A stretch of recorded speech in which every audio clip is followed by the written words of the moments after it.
Hey everyone, I had a quick question from somebody on my YouTube channel, so I figured I'd make a video on it. And I'll put the question on the screen. The person who asked basically asked, why don't I use ChatGPT versus why do I use the software tool called Zazzle Genius for my Zazzle research? The answer is really simple. It comes down to Zazzle Genius uses data on Zazzle to give me information. And I find that that personally is the best for me. It's the best approach for me personally. I'll give you a quick example. So here I searched wedding in the niche ideator. And here we have a dark academia wedding. And I could search what that is. I personally never heard of it, but you could see it's giving a 9 out of 10 rating, and it's rated for low competition. So I'll go into Zazzle.com and see if other people are searching the same thing. So let's go ahead and search it. And I noticed, and while I typed up the keyword, there were some recommended keywords that were related. And we can see here that there are other types of niches that do create that. Now, if I researched or if I asked, for ChatGPT to give me like wedding niches or something, it wouldn't come up with something like this, right? That's why this has a 9 out of 10. This is pulling exact data from Zazzle.com, and that's what makes it different. If I went to ChatGPT and just asked it, hey, give me a bunch of wedding niches, it's going to give me like a whole bunch of regular things that everybody would know about, like church weddings and, holiday weddings and vacation weddings, destination weddings. Those are things that pretty much all the casuals know about, and those are the niches that are really overflowing.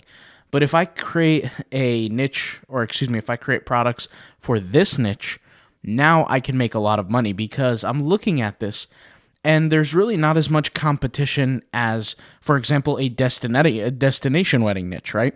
So by me doing that, I don't have to just create wedding invitation cards. I can create, like, let's say, a hoodie design or a t-shirt design for all the members of the wedding to use this same style of design, right? Called the dark academia wedding style, and it actually gives an explanation as to what it is. So you can do research with this. You can look into different keywords, but the point is that this all relates down to information on Zazzle.com. ChatGPT will just give you some generalized information that a lot of people use. So let's go ahead and give this another shot, and let's look into this niche. So dark academia wedding. I'm going to take the word dark academia. I'm going to remove the word wedding from it, and I'm just going to search it here again because this is a little trick that I do to find like deeper niches if they exist. Sometimes you could find like a sub niche. And so if you notice here, it started pulling up products. So it says dark academia mug, dark academia stickers, dark academia throw pillows. That means there's not really a sub niche here, right? So I noticed like there was a picture of like a raven here. Yeah, like a raven.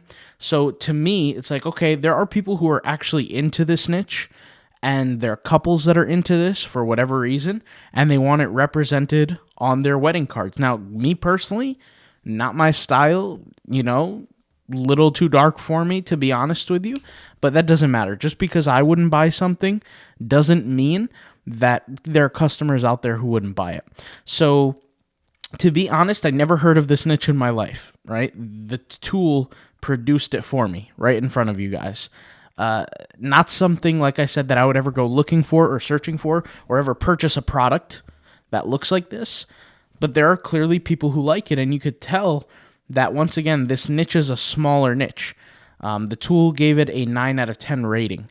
So if I was to create different products, I could look at this, and I could say, okay, there are different products when I do my secondary search. I'm either looking for, once again, different sub-niches or different physical products. If I see the physical products, that means that I know that there is no secondary sub-niche to this, and it's already a small enough niche. Then I can go out and create products, and I can order them based on the data here. So here it says dark academia posters. I'll go ahead and take a screenshot out of this, and if I plan on continuously making designs for this niche, then I'm going to prioritize the ones with higher scores first over other ones. Right? So the reason why Dark Academia Mugs has a 7 out of 10 and Dark Academia Posters has an 8 out of 10 is there are more designs that have mugs that are related to this niche than posters. That's why this one gets the higher score. So I'm always looking for a better opportunity for me personally. And so you can kind of judge things how you want, but that's exactly how that's exactly what I look for when I'm creating my different products. I don't want to do what everyone else is doing. That will just make me 1 in a million. At least if I go to niches that are a lot smaller, I could be 1 in 50, 1 in 100, and then I could stand out a little bit more because of my work or because of the style. And that's really what I'm going for when I personally do work on Etsy. And that's what I personally look for and what I pay attention to when I do work on Zazzle. So it comes down to the person. If you're using ChatGPT, 9 times out of 10, you're probably not going to find the low competition niches, once again, because ChatGPT doesn't specifically hyper-focus on Zazzle.com. It's just going to give you generalized information. Even if you ask for like, hey, can you give me keywords for Zazzle.com? It's going to think of what it should give you. It's not going to give you the actual data from Zazzle.com, the website. And that's just my opinion on it. So hopefully this helps. Thank you for watching. And if you have any questions, let me know. I'll talk to you soon. All right. Bye-bye.